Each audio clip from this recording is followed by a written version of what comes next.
You don't rise to luck, you rise to belief. You don't rise to luck, you don't rise to chance. You don't rise because the world finally decides to be fair. You rise to the level of belief you are willing to live from. Most people spend their lives waiting for a signal, a sign, a break, permission. They think success is something that happens to others, something random, something selective. But history tells a different story.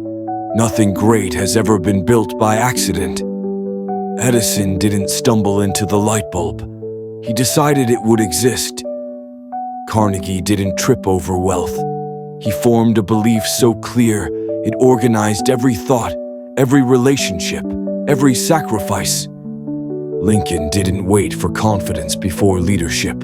He acted while uncertain, guided by conviction, not comfort. Luck is the story people tell when they don't want to study belief, because belief is uncomfortable. Belief demands responsibility. Belief forces you to look in the mirror and admit that the ceiling is not the system, it's the self. Your life is moving in the direction of your most dominant thoughts, not your wishes, not your words, your rehearsed identity. The mind is always listening. Every doubt you repeat becomes an instruction. Every fear you entertain becomes a boundary. And every vision you hold consistently becomes a command. That is why clarity matters. A confused mind chases comfort. A clear mind builds empires.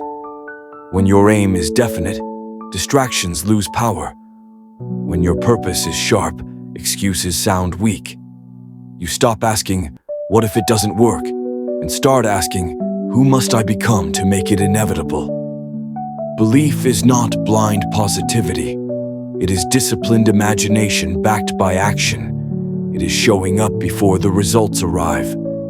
It is staying loyal to the vision when evidence is missing. Walt Disney was fired for lacking imagination. Ford was told the car would never replace the horse. Every breakthrough begins as a contradiction to common sense. That's why discipline separates dreamers from builders. Motivation comes and goes. Belief stays if you train it. Discipline is belief in motion. It's waking up aligned with the future instead of negotiating with the past. It's doing the work even when no one is clapping, watching, or validating. And along the way, gratitude keeps you grounded. Not gratitude that settles, gratitude that stabilizes. Gratitude that reminds you how far you've come while keeping your eyes on where you're going. Adaptability keeps you alive. The world will change, markets will shift, plans will break, the rigid will resist, the believer will adjust. Resilience is not toughness, it's meaning. When failure becomes feedback, it loses its power to define you. When setbacks become lessons, momentum returns. Learning never stops. The moment you think you've arrived, growth ends. Curiosity is the fuel of relevance. Humility is the guardian of power. And one day, quietly, without announcement, your inner standards will exceed your outer circumstances. Your actions will look confident. Your decisions will look bold. Your results will look lucky. But you'll know the truth. You didn't rise to luck. You rose to belief. And belief, once claimed, has no ceiling.